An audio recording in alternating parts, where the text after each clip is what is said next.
So things got a little weird at the TYR Pro Swim Series in Westmont, Illinois in the 50 freestyle this past weekend. We've got some of the best 50 freestylers in the US ready to rock and roll here, but I want you to keep your eyes very specifically locked on these three lads. Caeleb Dressel, top of your screen, very fast. Santo Condorelli below him, very fast. Jack Alexi, very fast, and I'm pretty sure he's about 7'7" tall or something like that. We get started here, and Caeleb Dressel seems to get off to a pretty solid start. The only reason he manages this is because he's a superhuman, though. Why?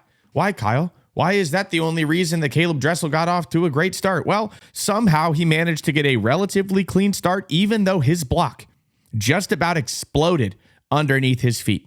Pretty much almost came out from underneath him. Those blocks are some of the coolest blocks I've ever seen in swimming, by the way.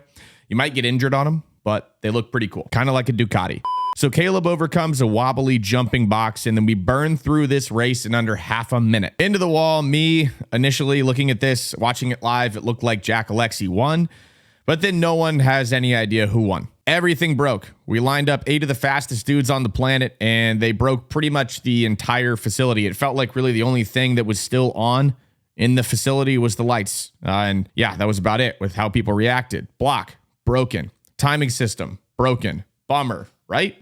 No. We got some awesome content out of it. The whole pool deck is confused. Super confused. We got this cool split shot of Dressel and Alexi. Nice work from the production team. Both just looking really confused, very reasonably looking very confused. And then we get a bunch of slow motion replays where I still think it looks like either Jack Alexi or Caeleb Dressel won this race. Santo Condorelli starts his finish first, but it's just a little further out from the wall. A little further out than Caeleb Dressel at the top of the screen and Jack Alexi at the bottom of the screen. So if you had me pick the order, I'd pick Jack Alexi and Caeleb Dressel tying and Santo Condorelli taking third, all of which would be under 22 seconds. Really good swimming. Now, since the timing system broke, what do we do? Well, I'd like you to take a close look at this lad right here.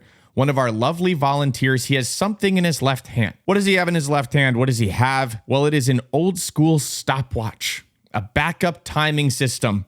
For the youngsters watching this video, you push a button on this little timing device that makes it start counting time.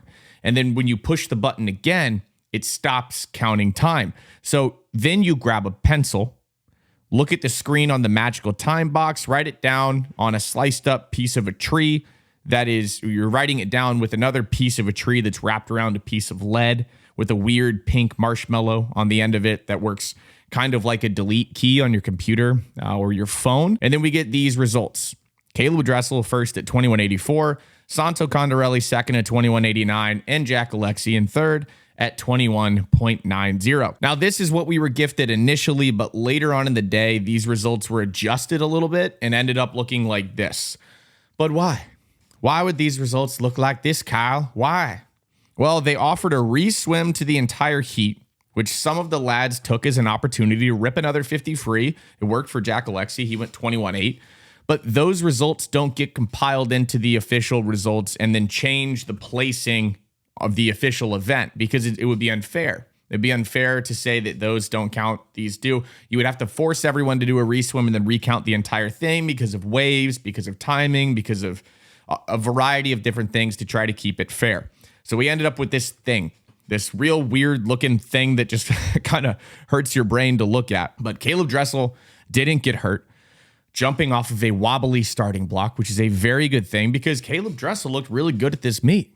He looked really good. You know, Caeleb Dressel's had this big comeback that people have been really excited about following. I am one of those people that has been excited about following it. I think his 100 butterfly looked great. He has a ton of closing speed. Came back 26.9 in the 100 butterfly. Ended up getting the win, 51.2.